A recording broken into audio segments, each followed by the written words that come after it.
We just want to start by saying that this session is being recorded so that you will have an opportunity to go back and listen to it if there are some things that you need some clarity on. So, again, wanted to let you know that this session is being recorded. My name is Melissa Atkins. I am one of the Title I School Improvement Specialists. And today we are going to be providing you with information about the Title I facilitator role that you've been chosen to play for your summer program at your school. So again, it's going to be a lot of information. Please feel free to, raise your virtual hand, ask any questions that you have. We want this to be an interactive session.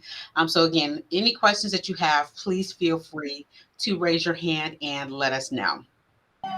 Miss Atkins, no, is there a difference with the coordinator and the facilitator? Because I'm just the coordinator. So we only offer for Title I facilitators. Okay, So I'm not exactly sure what your school has designated, and you're at Oakland, correct? I am. So And yeah, we only do. Your name was given to us as a facilitator. okay, So what you have in house, that's okay. All right. it'll be facilitator on our end for this Title I program. Thank you. Okay, you're welcome. Also, if you haven't gotten it yet, we are going to be dropping the agenda in the chat. So I am going to do that. We will drop it in there every so often so that you will have that to reference.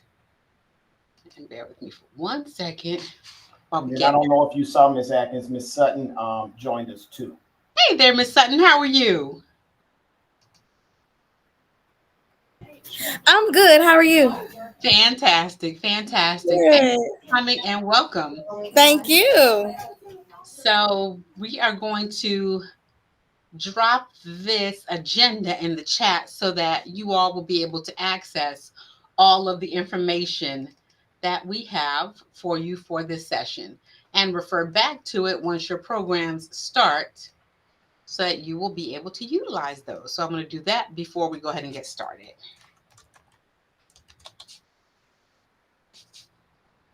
All righty, there you go. All righty. So again, I introduced myself, Melissa Atkins, Title I School Improvement Specialist. So, as with everything that we do, we are guided by our compass, which is our guiding star for how we operate within Henry County Schools. So, the strategic action that we are going to be looking at today is the one that says accelerate learning opportunities and experience for students. Well, in our programs, we may not be providing acceleration. Some of them may be for remediation and enrichment. But we know that this is a supplemental program because all of us do have those programs that are being sponsored by the district, but your school has decided that there's a need for supplemental services.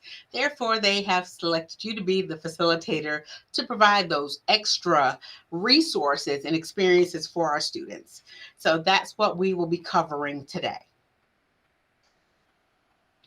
The purpose of Title I, and again, I'm going to give you the brief overview and pull out the things that are really important for you to know as it relates to what Title I is.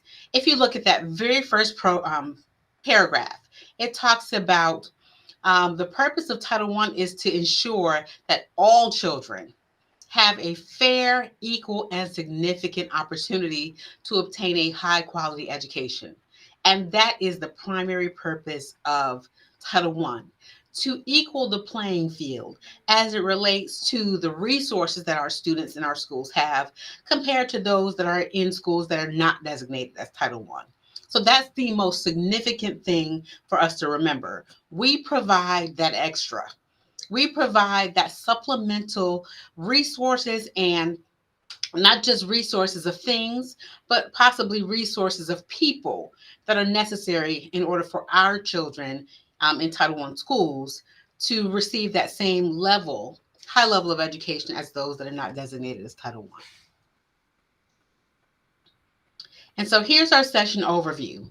Although there are only 3 bullets, it is chock full of information that is important for your programs.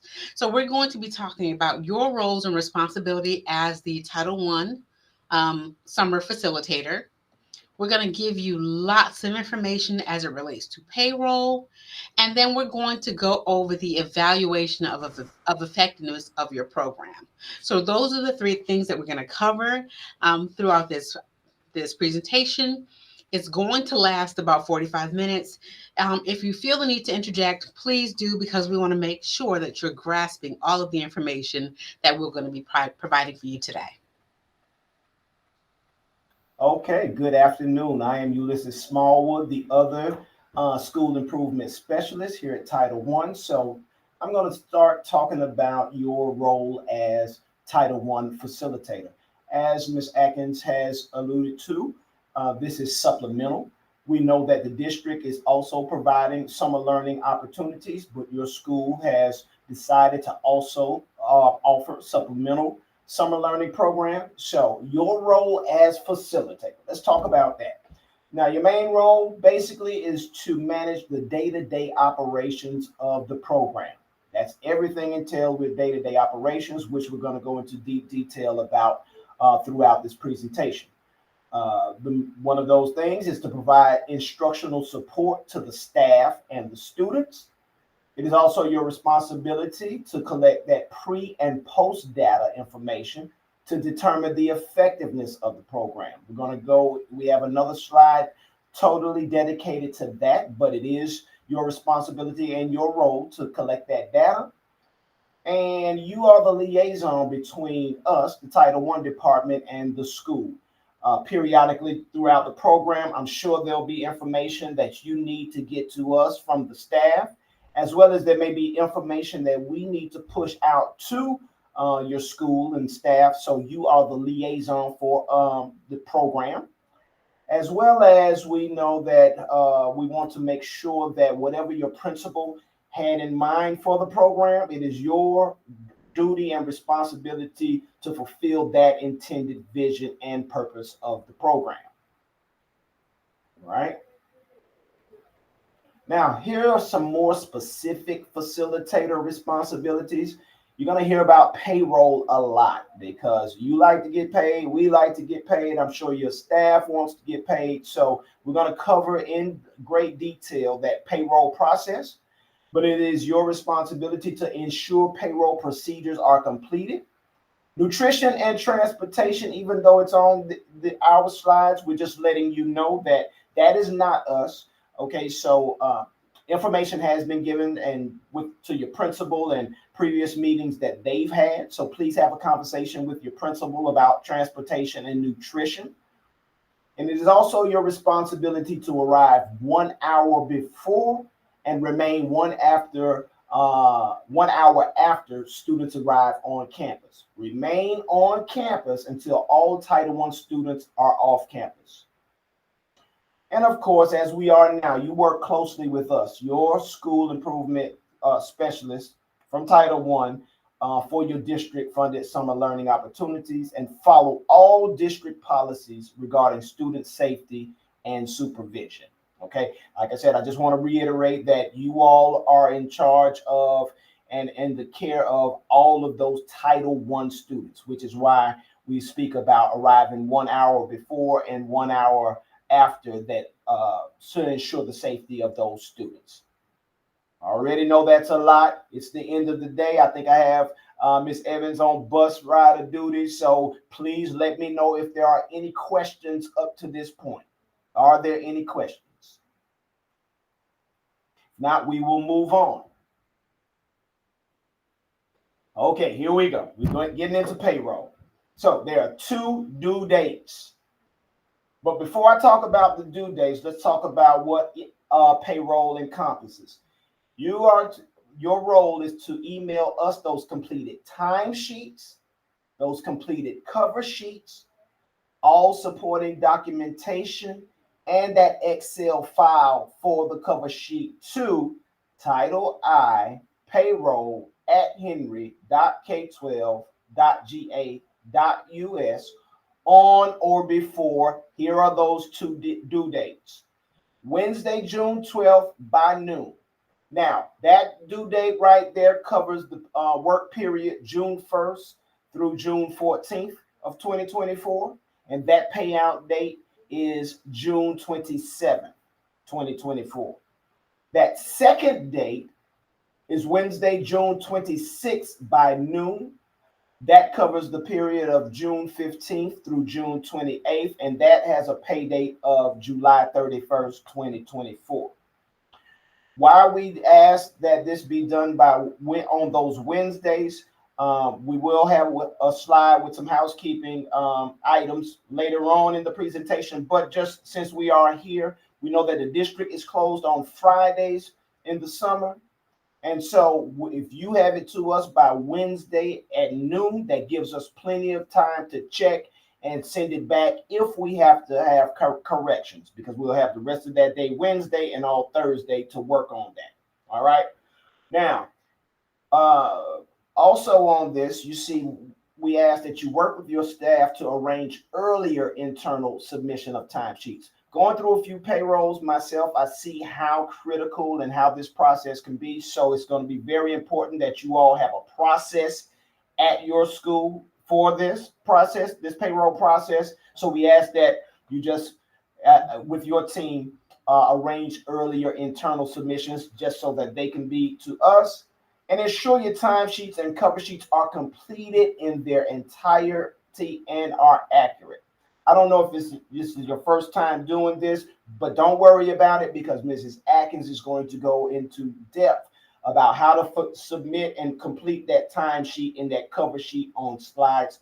Yes, I see a question just popped in the chat. Do you provide the cover sheet? We have all of that for you. There are links in that agenda that we sent out. So Mrs. Atkins, I work with her every day. She's very thorough. So she has all of that information in there for you, but also know that we're about to cover that in the upcoming slides.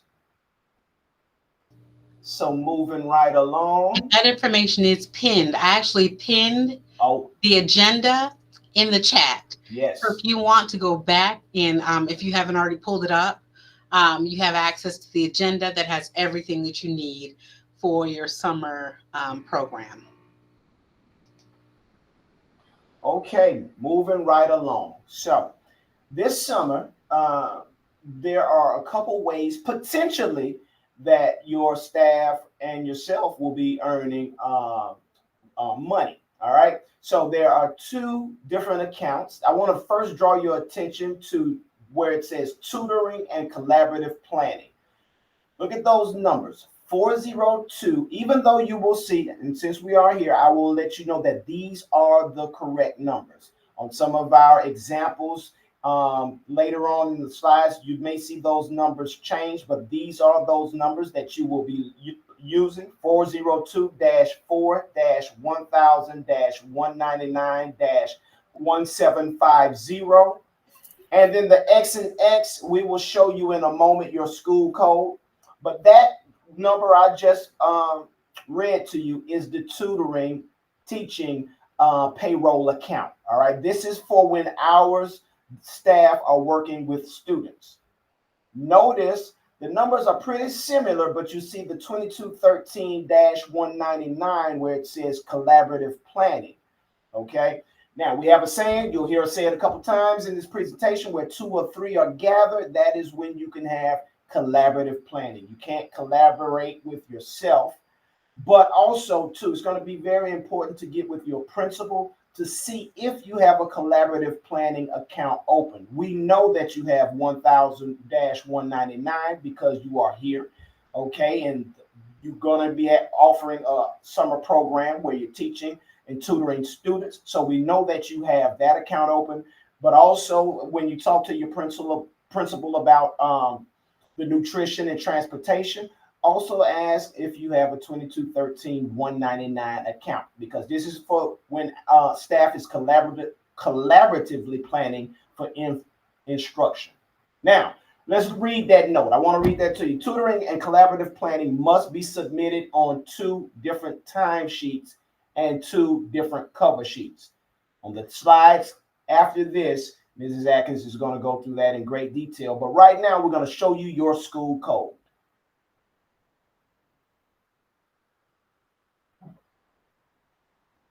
Take a moment to look and see your school code. You know, most of the codes have 2 digits, but we asked if your school code is only a 1-digit number, could you please insert a 0 before that 1 digit so that when you're filling out the cover sheet and the time sheet, it will say 04 or 02 or 03, depending on whatever your school is. So take a moment, look at your code, and you can write your code down.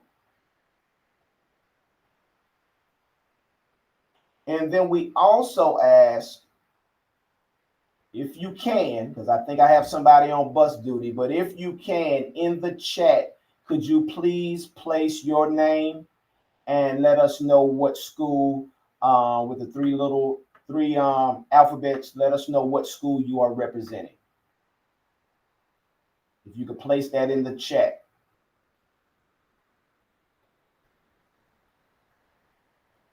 Are there any questions? Any questions? And you may not be able to, but I see who's here too. So I can make sure. Okay, I see everybody's coming in now. All right. Thank you. Okay, so moving right along.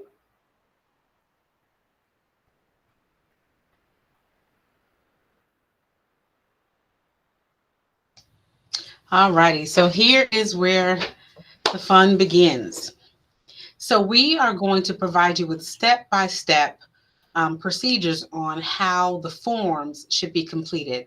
Some of you I know have already done payroll before, so this will just be a refresher for you. But for those who have not, we want to make sure that you are informed about how the form should be completed, not only when you complete it yourself, but for when you receive them from the teachers that you're supporting in this summer program. So in your agenda, of course, there is a copy of this timesheet. So when the timesheet is completed, in that very first section is your person ID number. That is where your Henry County Schools ID number will go. Then you will put your first name and last name, or the teacher will put their first name and last name. And then the facility number, which is your school's code that we just got from the previous screen. And then there are only 2 things that will be happening during summer. There'll be summer tutoring or collaborative planning. And the account number that we just talked about, that account string, that 402-4 1000 199 1750, and then your school's code where we have 00 at the end. Again, that 1000 is for instruction when teaching is happening. So when teachers are spending time with students, and if your school has opened an account for collaborative planning, that is where that 2213 199 will come in. But there is a way for teachers to get paid for collaborative planning out of that 1000 account if your principal has allotted for that. And we'll talk about that a little later on. So as you go down in the form, where you see the dates, they've already been pre-filled on the timesheets that we've attached in your agenda. So there's a tab for the 6/27 pay date as well as one for the 7/31 pay date. So look at those separate tabs at the bottom of your timesheet document that we put in the agenda. So they would put in the start time, the time they got there, and then the time they're leaving. And then if they take lunch, there is a section again for lunch, and it is in increments of 15 minutes. So if you come in and you work for an hour, 15 minutes, that is entered as 1.25. 4 hours, 30 minutes, that's 4.50. So on, so 3 hours, 45 minutes, 3.75, and so on and so forth.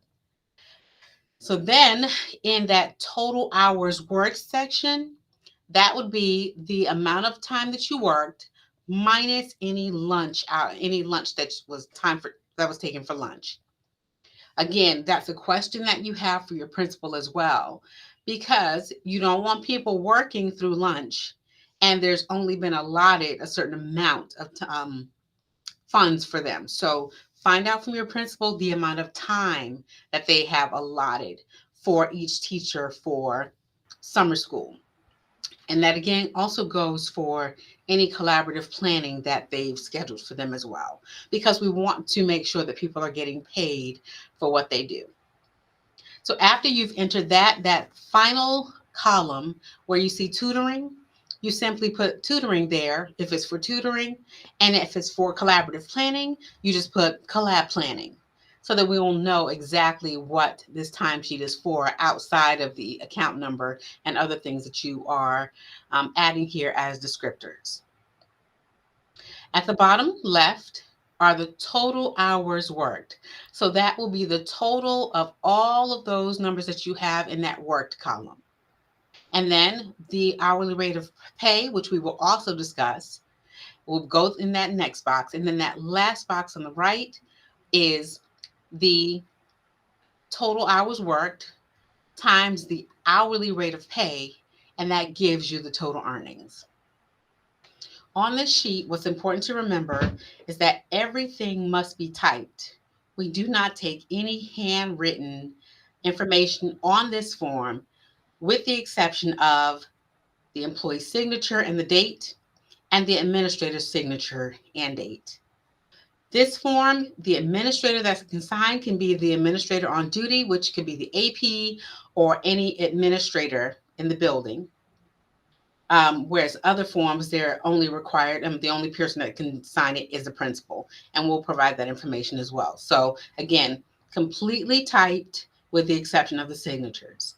And again, on this screen, we give you the information about where to send the payroll, what information it should contain, and then those very, very important due dates for when the information should be turned into us for processing.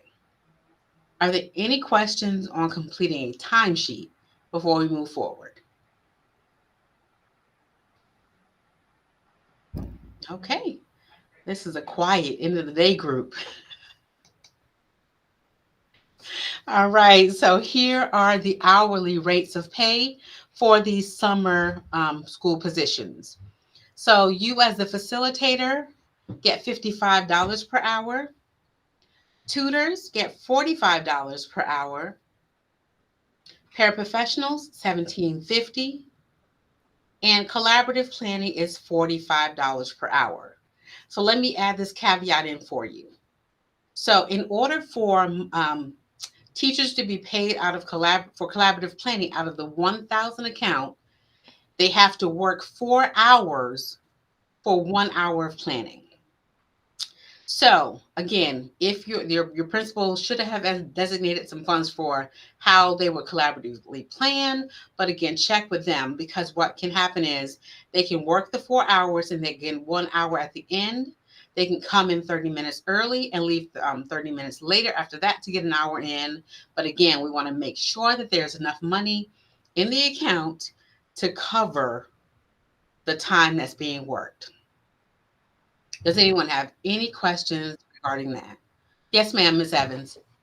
So just reviewing that. So we have $1,000 in this account for collaborative planning, Okay. and they have to work 4 hours, and then they can after that they can do an hour. Is that like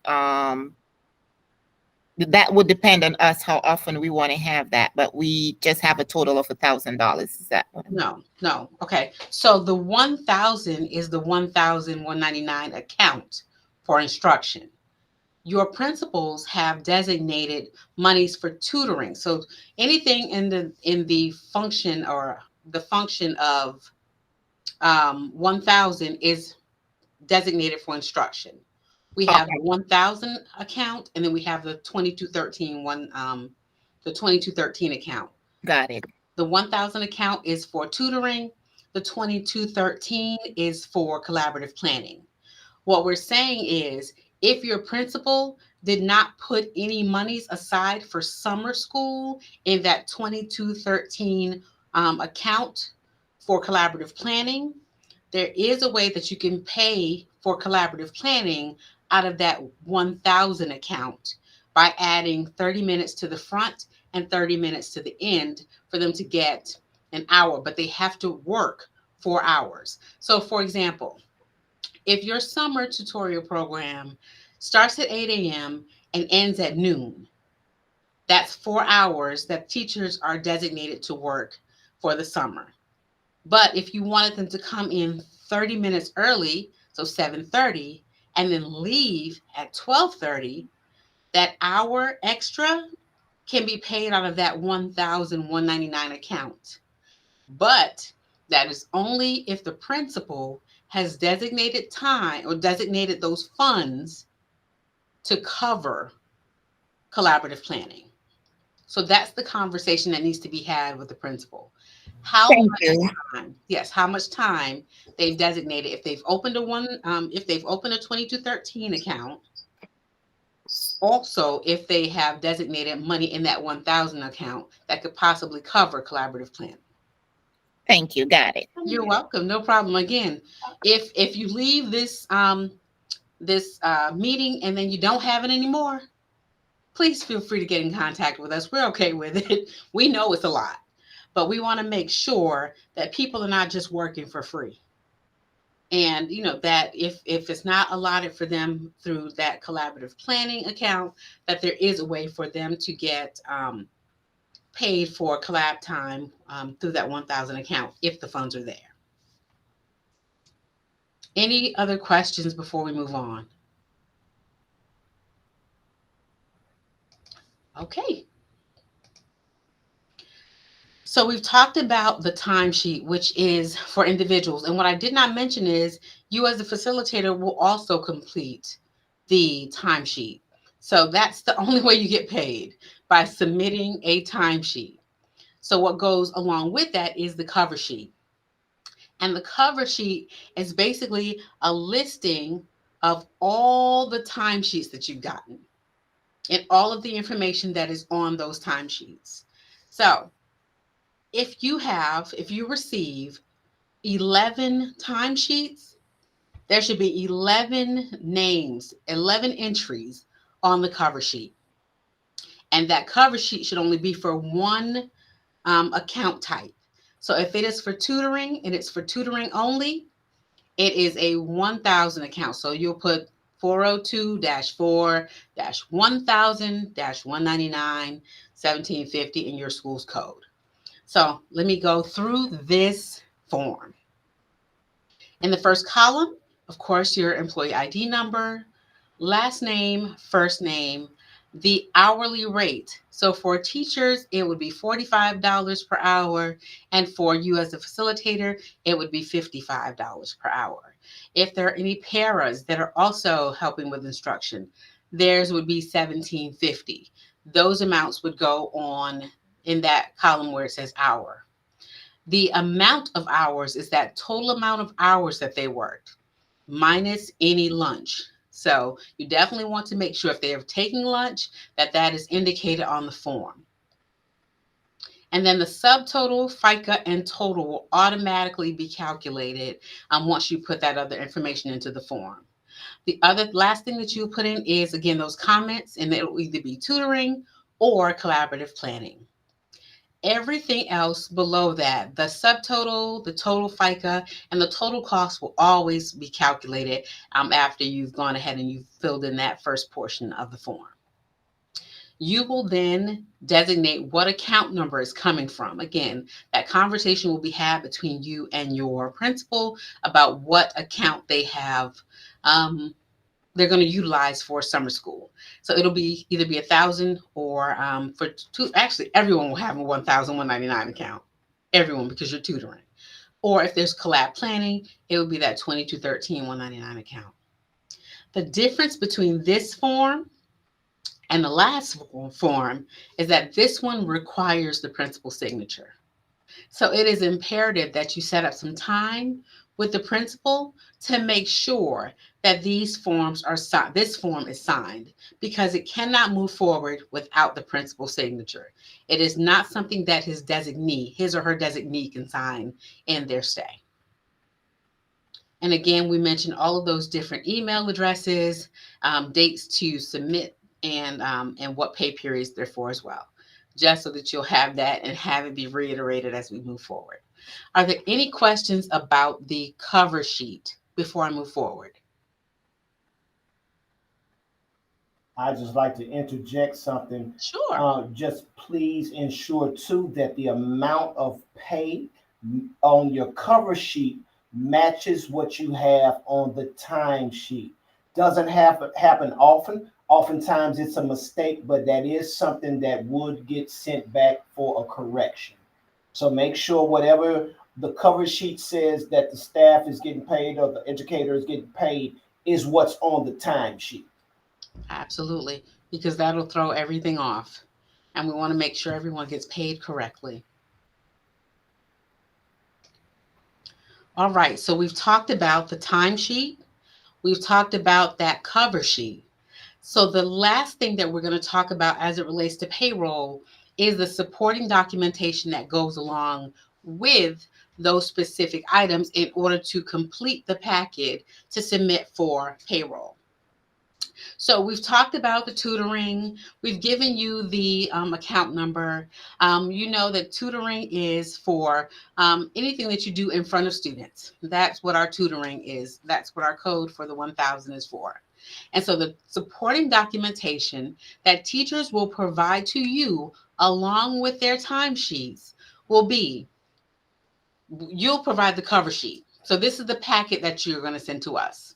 It'll be the cover sheet with the principal's signature, the HCS timesheet, typed only, no handwritten timesheets will be accepted. With signature is the only thing that can be handwritten, signature and date. The sign-in sheets from your teacher's classes, a sign-in sheet for every day.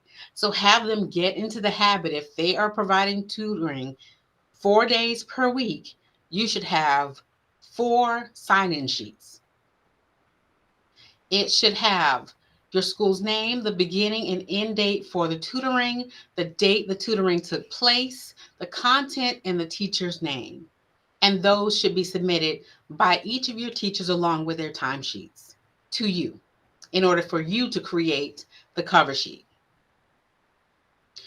The best thing that I would say, and I'm going to stop and say this now and I'm probably going to reiterate it. The best way to submit it is like this. You have your cover sheet with all of the names of the people that you have timesheets for. Teacher number 1, you have their timesheet. And then you have teacher number 1's supporting documentation.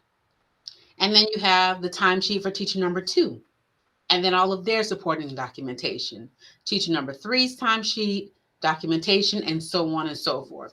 That's the way that you check to ensure that you have received a timesheet and supporting documentation for every teacher that reports to you for this program.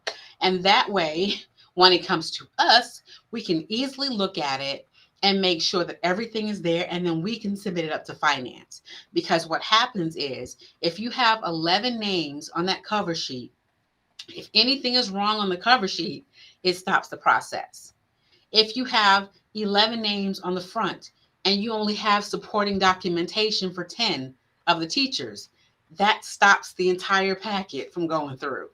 So it's really important that all of those things that we're asking for as it relates to the cover sheet, the timesheet, and any supporting documentation for each staff member is there, so that it doesn't start over that process for you, and we can get it through and it goes smoothly to finance. So there are no hiccups when it comes to payrolls being processed. Any questions so far?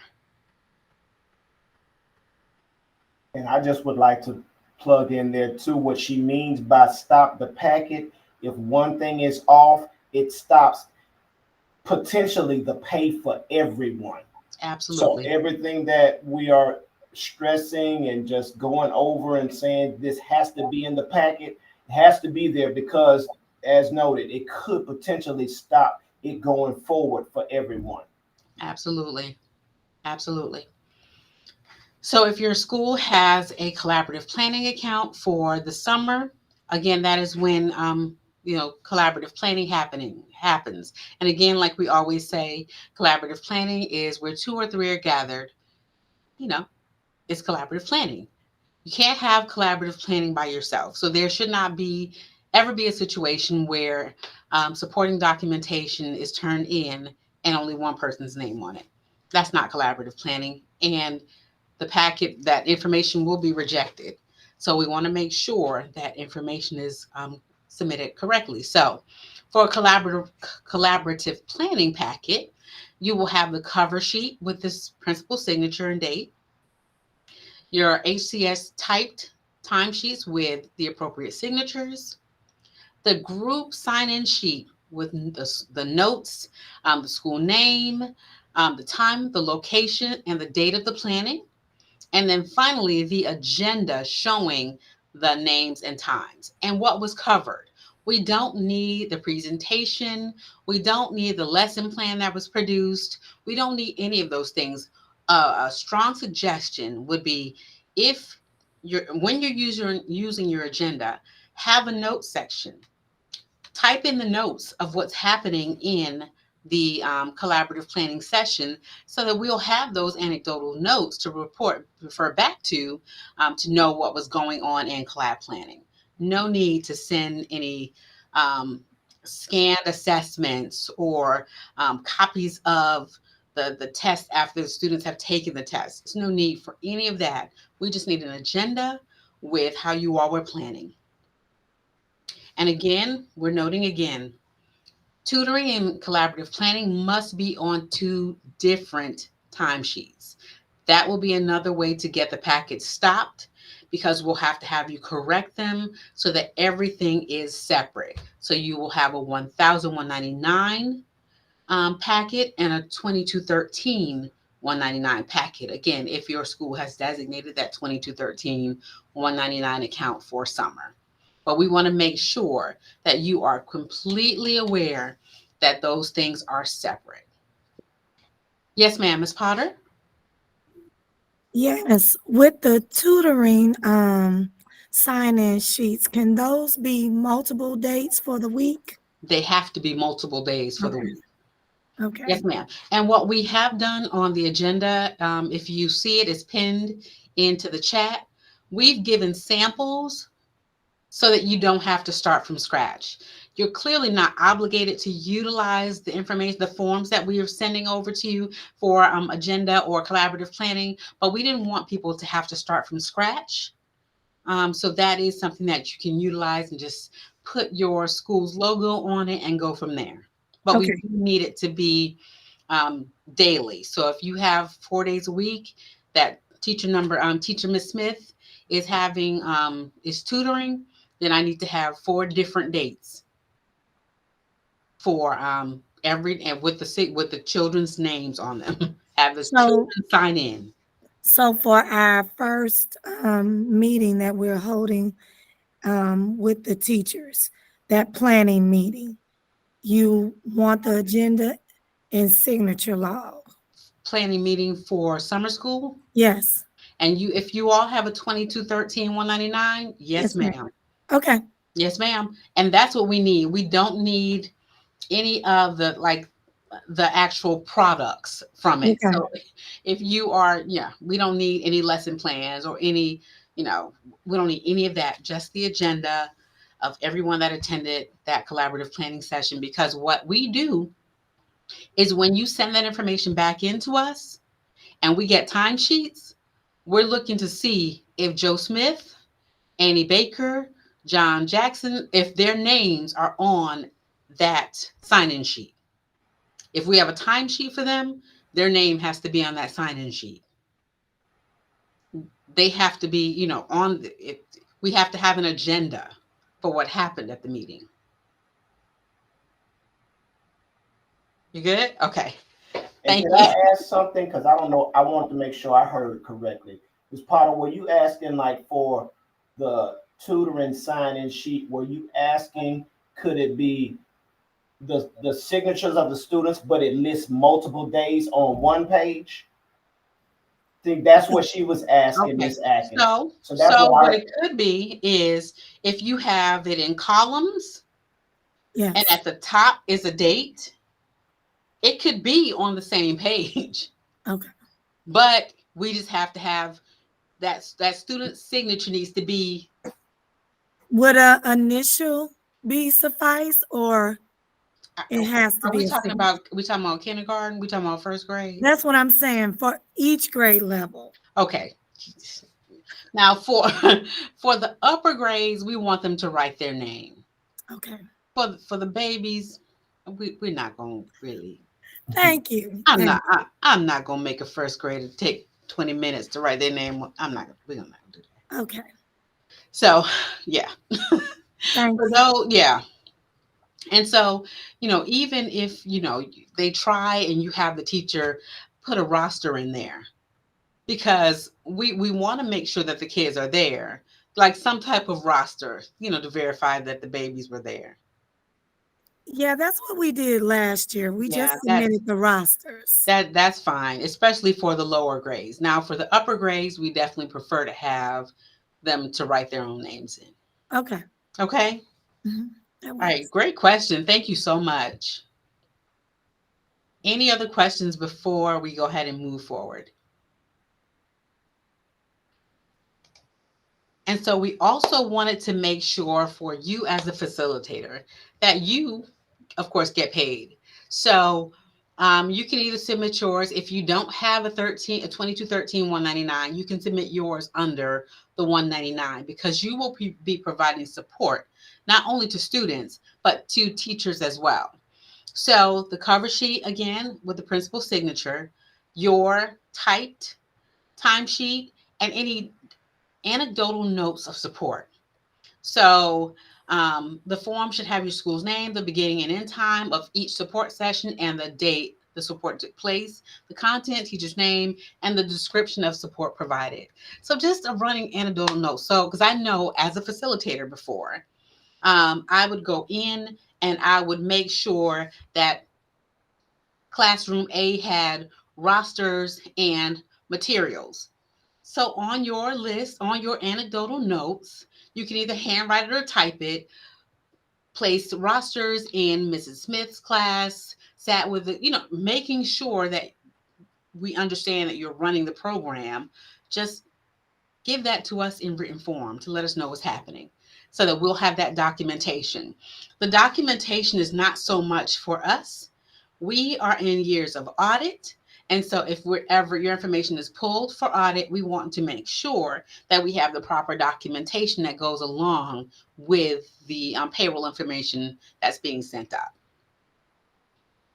Are we clear? We don't have, we did not submit anything as it relates to what the format can be for your anecdotal notes, but I'm sure you all will figure something out as it relates to that. Any questions? Okay. Okay, just a few more important reminders. Be mindful that district offices will be closed July 1st through 5th and on Fridays. I spoke about this earlier, which is why we're asking for those early submittal dates of the payroll packet on those Wednesdays. This is critical, as you know. Appoint a backup for payroll corrections in case you or your bookkeeper is out. Remember, we just talked about how one correction uncorrected could stop the whole packet. So just make sure you back yourselves up. Have backup at your site to ensure that everything can run smoothly in your absence or even your bookkeeper absence. Monitor your email closely to respond to payroll corrections in a timely manner. And work with your bookkeeper and principal to ensure the appropriate amount of funds have been budgeted for the planned tutoring and planning. Now, we've talked a lot about the different accounts and how staff will get paid, but it's of the utmost importance to make sure that there's money there to get paid. Okay, we don't want anybody working extra hours, and they don't want to be working extra hours and the money's not there for them to get paid. All right, so ensure that in that 1,199 account, and if you have a 2213 199 account, that there is money in those accounts for everyone to get paid. And of course, Ms. Worthy and me and Ms. Atkins are your support for any payroll questions. Transportation and nutrition. This is just there to remind you to get with your principal, to have that conversation with them to ensure that everything has been taken care of as it relates to transportation and nutrition. This is not our area, but we do know that conversations and material has been shared earlier with the principals. So we just want you to ensure that everything is taken care of when you have that conversation with your principal. And one of the final things we want to cover is this evaluation of effectiveness. Okay, so you're going to work with your administrator to determine what metric you will use to measure effectiveness. Okay, we are asking for this information at the close of the program and ask that you make sure that this gets taken care of, but we're not mandating what tool you use. An example, you can use iReady. You can use something you all create at the school, but we just need this turned in by June 27th to us, your school improvement specialist, this effectiveness tool. And Ms. Atkins is going to blow it up for us real quickly, just so that we can look at the tool. It's real easy, pretty self-explanatory. You see there's a place for your school. There's a place to input your name as the summer school for the learning program facilitator, your principal's name, content areas covered in the program, as well as the evaluation instrument. As noted, I just said, it could be iReady. It could be something you all created. Just place it in there, that box. And then your pre and post average. And then as she scrolls down, you will see where the teachers, okay, the teachers will input this information for each of their students. All right, you see where there's the column for your grade level teacher, the student name, and that pre and post score. All right, are there any questions about the tool? Like as we said, we're not mandating what you use, but we want to measure the effectiveness of your overall summer program. And I'm not sure if I heard you say that it does have to be the same pre and post. Yes. Same pre and post. Same, thank you. So last year you all gave us the pre-test and the post-test. Mm-hmm. No, you did. No, Title I did not. We gave you the Oh same. no, the summer That's bridge. for the did. summer bridge, Miss Yeah. Potter. That was for the summer Yeah, bridge. yeah. Okay. We have to work out for this program. Program. Yeah. Okay. And so even if you wanted to use that same thing, it's up to you. But we just want them to be the exact same pre and post. It could be, like you said, it could be iReady. It could be some internal CFA that you've created. It can be whatever it is, what mechanism that you're going to use. It just has to be the same pre and post for us to make sure that we can measure the effectiveness of your program. Okay. Thank you. You're welcome. And I'll just reiterate that June 27th, that is due to us. I know that we have provided a lot of information, and I thank you all so much for all of your questions. Here is our information and the specific schools that we support. Please know that, of course, this is just that information that, if you cannot reach myself and you need some help, please feel free to contact Mr. Smallwood. He will be able to assist you through whatever issues you need assistance with. So, but we do want you to know who your direct support is, just so that you will have that information. Here are our emails and our telephone numbers, our extensions. And We also provide on this slide our cell phone numbers. We will provide you with this presentation. So no need to write it down. You don't have to do any of that. You can always refer back to this presentation, but here are all of our contact numbers and our email addresses.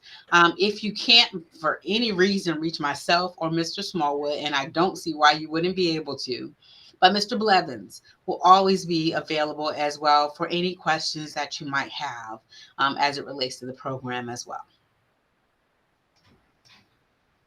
And now it's your turn to give us your information. Please scan this QR code so that we can do the same. If we need to reach you, please give us your information. And we do ask for your personal cell, because in the event you are out and we need some very important information, because as the facilitator in the program, you see that you have a lot to do with payroll.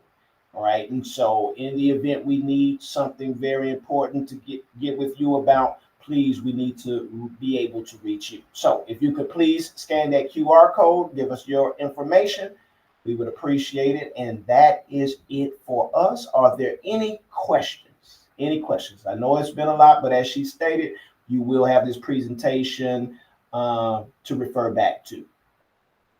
And in the agenda, all those links and samples are there for you as well. And if you could, at some point before summer school starts, try those links to see if they work. If you do have an issue, just go ahead and request access, and we'll go in and give you immediate access to anything that you don't currently have access to. Are there any questions? Any questions? I know we went over time a little, so we thank you all so much for that, because again, we try to operate and make sure that we, show you that we value your time by starting and ending on time, and we are a few minutes past the time that we had allotted. So thank you so much.